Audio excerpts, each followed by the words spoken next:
Laissez-moi vous conter cette vieille histoire, cette épopée aux moult rebondissements. Un étrange vagabondage, des épreuves, un voyage. J'y étais discrètement, secrètement même, un spectateur silencieux, observateur soucieux. C'est une fiction, un rêve. N'y voyez rien d'autre qu'un point de vue. Si elle vous plonge dans l'affliction, même brève, fermez vos livres. Vous risquez d'attiser un feu salutaire. Bref, bienvenue dans l'Odyssée amère.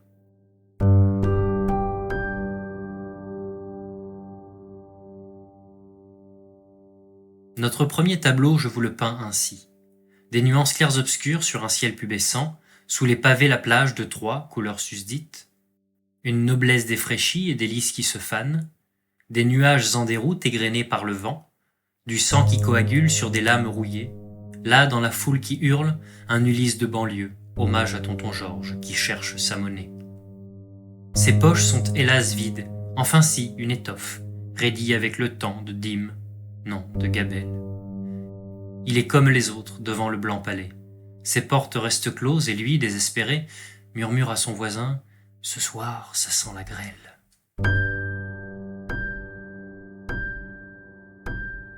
C'est dans ce petit enfer que germe dans sa tête une idée malicieuse. Et si, pour entrer, nous leur fabriquions un cadeau, avec nos mains usées pour qu'ils sentent les rigueurs de nos doigts, les rides dans nos voix? Un petit cheval à bascule pour leurs enfants? Un mur de béton pour tenir leurs agneaux bien ensemble à l'abri des loups dehors? Non, mieux! Un nuage de plumes blanches et noires, avec nos noms dessus, avec un nom dessus. Avec ça, c'est sûr. Ils comprendront. Sur ces entrefaites-là, on sonne l'hallali. Les grands veneurs blasés viennent quérir leur pitance. Des volutes s'élèvent, on compte les avaries. Lui insuffle la sève à son duvet qui danse. De ci, de là, certains limitent ou pensent le faire.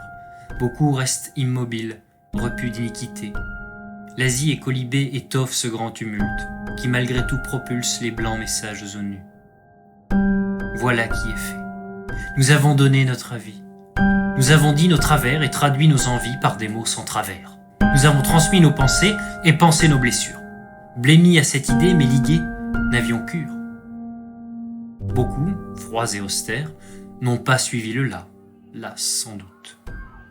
Mais la cité est prise. La liesse s'était prise de son propre vacarme. La liesse? Mais non, qu'entends-je? La rage? Le désespoir?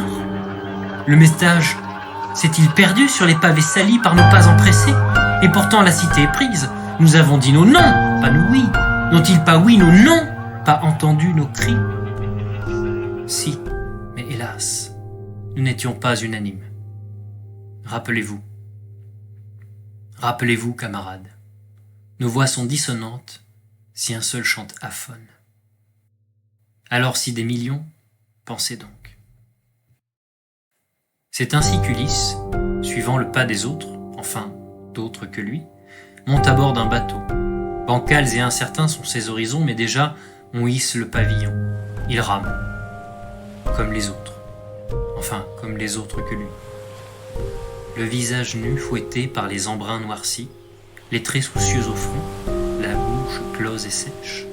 Il regarde la mer et ses bateaux sans bruit, qui voguent vers l'inconnu et sans doute sur la brèche.